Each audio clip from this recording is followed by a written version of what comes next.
নমস্কার। মিক্সড মিডিয়ায় তোমাদের প্রত্যেককেই স্বাগত। আচ্ছা, আজকে আ প্রায় ১২টা পার হতে চললো। হয়তো ভিডিওটা আপলোড করতে করতেই আমরা জানুয়ারি মাসের ২০২৬ এর ২ তারিখে পৌঁছে যাব। তো যাই হোক, আজকে আ আমাদের অর্থাৎ জিএনএম সিবিটির যে টোটাল WBHRB সিবিটির যে টোটাল জিএনএম এর ৬টা শিফট আজকে কমপ্লিট হয়ে গেল। অর্থাৎ গতকাল অর্থাৎ ৩১শে ডিসেম্বর ২০২৫ সেখানে ৩টা শিফট আর আজকে ৩টে।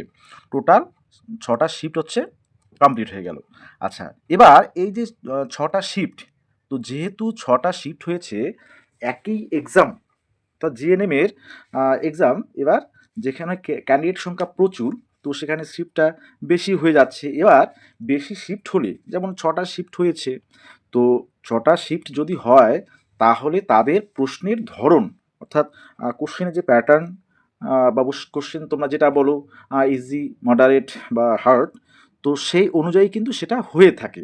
কোনো শিফটে হার্ড, কোনো শিফটে ইজি, কোনো শিফটে মডারেট, এরকম কিন্তু হয়। এবার এই সব ক্ষেত্রে সিবিটির ক্ষেত্রে সবথেকে যেটা বড় বিষয় সেটা হচ্ছে নরমালাইজেশন প্রসেস। তো আজকে আমি তোমাদের মেনলি আগে নরমালাইজেশন প্রসেসটা বলবো, যে কিভাবে তোমরা যারা কঠিন শিফটে দেখা গেল কম আনসার করেছো কিন্তু তোমরাও ইন্টারভিউয়ে ডাক পাবে। ঠিক আছে, আমি একটা এক্সাম্পল দেবো, তারপরে তোমাদের কার্ড অফ বিষয়টা আসছে যে জিএনএমে কীরকম কার্ড অফ যেতে পারে, তোমাদের যে পরবর্তী যে স্টেপগুলো, অর্থাৎ তোমাদের যে আনসার কি পাবলিশ করবে সেটাও তো তোমাদের শীঘ্রই দেবে। তো যেহেতু সবারই এক্সাম শেষ, তো সেই বিষয়ে আমি সেই জন্য এই জিনিসগুলো, অর্থাৎ কাট অফ বা কীভাবে নর্মালাইজেশনটা হবে, অনেকে তোমরা হার্ড শিফটে দিয়ে কম আনসার করে হয়তো বা একটু চিন্তায় আছো, বা অনেকে ভালো শিফটে অর্থাৎ ইজি শিফটে একটু বেশি আনসার করেছো, তোমাদের এক্সপেকটেশন আছে যে হ্যাঁ ইন্টারভিউ ডাক পাবো। অবশ্যই প্রত্যেকের জন্যই কিন্তু যাকে বলে বা এই যে বিষয়গুলো, নর্মালাইজেশন প্রসেসটা প্রত্যেকের জন্যই খুব ভালো। ঠিক আছে, অর্থাৎ কাউকে যে আলাদা করে বা কাউকে যে ডিপ্রাইভ করা, সেটা যাতে না হয়, বা কোনো শিফটের যদি বা হার্ড হয় কোশ্চেন, মানে বায়াস যাতে না হয়, সেজন্য এই নর্মালাইজেশন প্রসেসটা। এবং আমি তোমাদের দেখাবো একটা এক্সাম্পল দিয়ে প্রথমেই, যে using mean and SD. SD বলতে স্ট্যান্ডার্ড ডেভিয়েশন, যদিও সেটা ম্যাথমেটিক্সে গ্র্যাজুয়েট লেভেলের স্ট্যান্ডার্ড ডেভিয়েশনের যে ফর্মুলা বলা যায়, বা তোমরা এইচএসেও সম্ভবত আছে, কিন্তু আমি স্ট্যান্ডার্ড ডেভিয়েশন সেটা গ্র্যাজুয়েশন লেভেলেই পেয়েছি।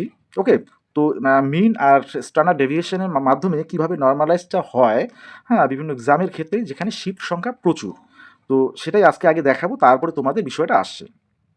দেখো, আমি আসার পরে এই বিষয়গুলো নিয়ে অনেক জিনিসগুলো, যে কিভাবে নর্মালাইজ প্রসেসটা তোমাদের সুন্দর করে বোঝাতে পারবো, বা কাট অফ বিষয়টা কিভাবে আসবে, সেই বিষয়গুলোই থাকছে। ওকে, দেখো WBHRBর এই যে সেম পরীক্ষা, অর্থাৎ জিএনএমের জন্য শিফট 6টা আলাদা হয়েছে।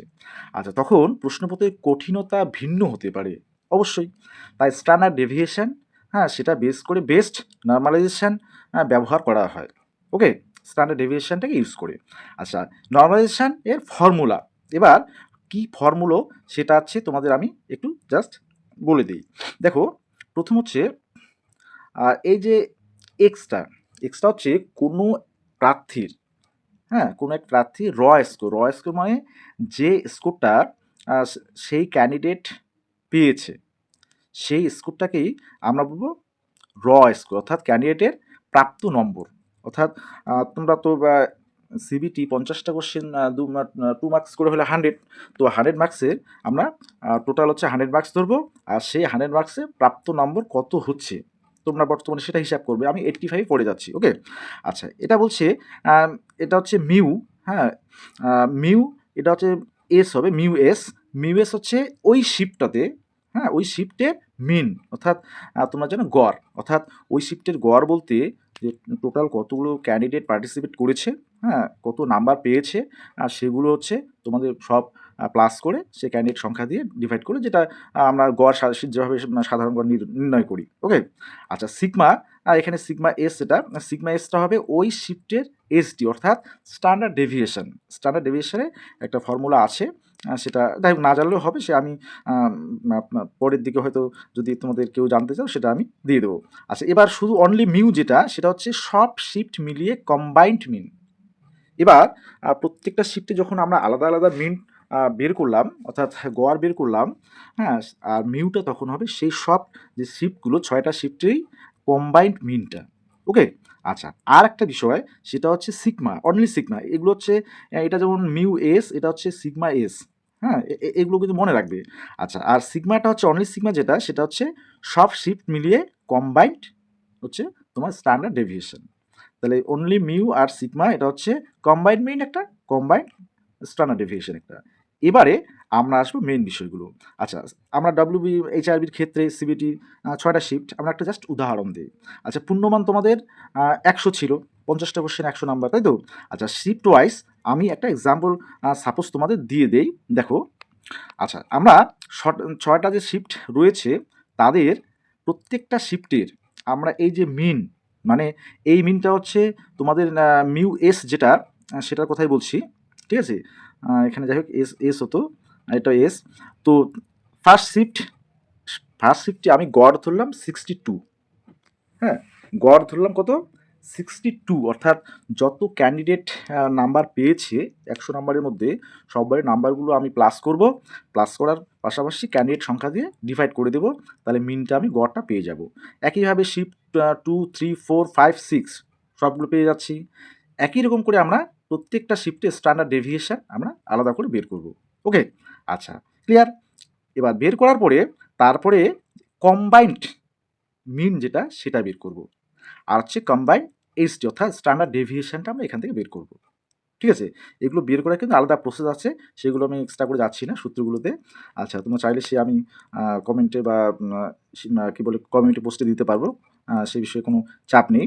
তো আমি আলাদা করে মিনগুলো বের করে নিলাম, প্রত্যেকটা শিফটের স্ট্যান্ডার্ড ডেভিয়েশন আলাদা করে বের করে নিলাম। এবার কম্বাইন্ড মিন আর কম্বাইন্ড এসডিটাও আমি বের করে নিলাম। ঠিক আছে? এটা প্রসেসটা যেটা হয় নর্মালাইজেশনের। আচ্ছা, এবার একটা আমি এক্সাম্পল জাস্ট দেবো। আচ্ছা, সাপোজ কোনো একটা ক্যান্ডিডেট 5 নম্বর শিফটে পার্টিসিপেট করেছে এবং তার স্কোর আউট অফ 100 সে পেয়েছে 70। ওকে। আচ্ছা, তাহলে শিফট যে 5 ছিল তার মিউ এসটা কত ছিল?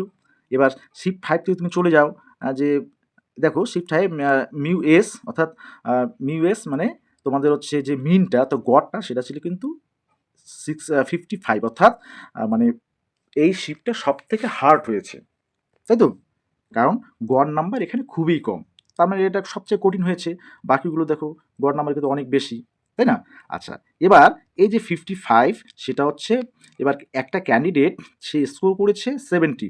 এবার কিন্তু ওই শিফটের গড় যে তোমার হচ্ছে মিনটা অর্থাৎ গড়টা সেটা হচ্ছে 55। ওকে, মিউ এসটা। আচ্ছা, এবার সেই শিফটের আমরা যদি এসডিটা দেখি, হ্যাঁ, মিউ এসটা দেখি, তাহলে সেটা 10, উপরে টেবিলে তোমরা সেটা দেখলেই। আচ্ছা, এবারে দেখো, এবার স্টেপ বাই স্টেপ ক্যালকুলেশন করতে হবে। তাহলে সেই ক্যান্ডিডেটটা যখন এখানে 70 পেলো, তার স্কোরটা যেহেতু হার্ড শিফটে 70 পেয়েছে, স্কোরটা কিন্তু বাড়বে। বেড়ে কত হবে সেটা আমি তোমায় দেখাচ্ছি। ফাইনাল যে নর্মালাইজ করার পরে তার স্কোরটা 70 থেকে হয়ে যাচ্ছে 72। কীভাবে হচ্ছে সেই ক্যালকুলেশনটা এবার তোমরা একবার দেখে নাও। আচ্ছা, এবার আচ্ছা, এই যে তথ্যটা আমরা উপরে যে তথ্যগুলো বা এক্সাম্পলটা যেটা মানে পেয়েছি, সেখানে আমরা দেখেছি যে ক্যান্ডিডেটটা 70 পেয়েছে আউট অফ 100। আচ্ছা, তার সেই শিফটের মিনটা হচ্ছে 55 এবং স্ট্যান্ডার্ড ডেভিয়েশনটা হচ্ছে 10। আচ্ছা, কম্বাইন্ড মিন 60 আর যে কম্বাইন্ড এসডি হচ্ছে 8। ওকে। আচ্ছা, এবার আমরা হিসাব করব, ক্যালকুলেশন করবো। স্টেপ 1 কী করবো? জেড স্কোর আমরা বের করবো। জেড স্কোরটা কি? জেড স্কোরের ক্ষেত্রে প্রথমে দেখা হয় ক্যান্ডিডেট নিজের শিফটের গড় থেকে, হ্যাঁ, কত এসটি, হ্যাঁ, গড় থেকে কত স্ট্যান্ডার্ড ডেভিয়েশন উপরে আছে। ঠিক আছে? কত স্ট্যান্ডার্ড ডেভিয়েশন উপরে আছে সেটা বের করার যে রুলসটা, সেটাকে যদি আমরা জেড আমরা ধরে নিই, তাহলে সেটা হচ্ছে এক্স থেকে, হ্যাঁ, মিউ এস, এই যে বক্সটা এটা মিউ এস ধরে, হ্যাঁ, মিউ এসটা মাইনাস করবে, সেটাকে ডিভাইড করে দেবে তোমার হচ্ছে সিগমা এস দিয়ে। ওকে। আচ্ছা, তাহলে কি দাঁড়াবে? এক্স অর্থাৎ যে ক্যান্ডিডেটের নাম্বার পেয়েছিল 70। আচ্ছা, 70 থেকে আমরা মাইনাস করব সেই যে শিফটটা তার হচ্ছে 55 মিন ছিল, গড় ছিল, সেটা মাইনাস করে 10 দিয়ে ডিভাইড করে দেবো, 10 দিয়ে। ওকে, তাহলে 1.5 আসছে।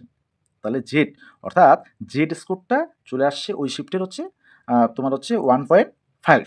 আচ্ছা, এইবার দেখো তোমার কিভাবে হচ্ছে, অর্থাৎ সেই ক্যান্ডিডেট তার শিফটে যে শিফটের গড়ের থেকে 1.5 এসটি উপরে আছে। ঠিক আছে, এবার আসবো আমরা স্টেপ 2তে। হ্যাঁ, কমন স্কেলে এবার রূপান্তর করব। কমন স্কেল বলতে মোট কথা ওই 70 নাম্বার কঠিন শিফটে পাওয়া আর ইজি শিফটে 70 নাম্বার পাওয়া তো সেম হতে পারে না, তাই তো? তাহলে এবার কমন স্কেলে চলে আসবো। এখন এই যে 1.5 যে স্ট্যান্ডার্ড ডেভিয়েশনটা আমরা পেলাম, ঠিক আছে, সেই স্ট্যান্ডার্ড ডেভিয়েশন অর্থাৎ যে কে সব শিফটের কমন এসডিতে বসানো হবে। ঠিক আছে, এবার কিভাবে বসাবো? যখন নর্মালাইজ স্কোরটা করব, তখন আমাদের মেইন ফর্মুলাটা হচ্ছে আমাদের যে মিউ আছে অর্থাৎ কম্বাইন্ড যে বিষয়টা আছে প্লাস জেড ইন্টু তোমাদের হচ্ছে সিগমা। ওকে, তাহলে এটা করলেই তোমাদের হচ্ছে নর্মালাইজ যে স্কোরটা, দেখো মিউটা 60 আছে, তোমরা দেখবে উপরে মিউ 60 ছিল, আর তার সাথে প্লাস জেড পেলাম 1.5। ঠিক আছে, 1.5 পেলাম জেড। আচ্ছা, এবার সিগমাটা সেখানে কত ছিল? স্ট্যান্ডার্ড ডেভিয়েশনটা 8 ছিল, তাহলে এটা মাল্টিপ্লাই করব, তাহলে কত হয়ে যাচ্ছে? এখানে 60 প্লাস এটা যদি মাল্টিপ্লাই করি, হ্যাঁ, এটা মাল্টিপ্লাই 1.5-এর সাথে 8 যদি মাল্টিপ্লাই করি, তাহলে এখানে পেয়ে যাবো আমরা 12। তাহলে 60 আর 12 প্লাস করলে কত হচ্ছে? 72। তার মানে সেই ক্যান্ডিডেটটা যে হার্ড শিফটে আনসার করেছে এবং 70 নম্বর পেয়েছে, তার তখন স্কোরটা হয়ে যাচ্ছে 72। ঠিক আছে, তাহলে অনেকেই এবার তোমাদের হচ্ছে কতগুলো ক্যান্ডিডেট আছে, কোন শিফটে কীরকম বিষয়গুলো থাকছে, সেই বিষয়গুলোর উপর নির্ভর করছে কিন্তু তোমাদের কাট অফ। তাহলে এবার তোমরা আমাকে জাস্ট এই বিষয়গুলো বলবে শিফট 1 থেকে শিফট 6। তোমাদের আমি একটা পোল দেব, হ্যাঁ, 1 থেকে 6 পর্যন্ত। এবার তোমরা সেই পোলে মানে বিষয়গুলো তোমাদের মতামতটা আগে তোমরা বলবে যে কোন শিফটে কোশ্চেন কীরকম আসে। ওকে, তারপরেই তোমাদের কার্ড অফ বিষয়টা আসে। তাহলে নর্মালাইজেশন যে বিষয়টা এরকম করে কিন্তু আছে যে 70 নাম্বার পেলে হার্ড শিফটে সেটা 70 মানে 72 হয়ে যাচ্ছে, বেড়ে যাচ্ছে কিন্তু। ঠিক আছে, তো সেক্ষেত্রে যেমন তাহলে তোমার ইজি শিফটের ক্ষেত্রে মোট কথা কোনো শিফটে যতগুলো শিফট হোক না কেন, যাতে কোনো ধরনের বায়াস না হয়, সেজন্য কিন্তু এই নর্মালাইজেশন পদ্ধতিটা।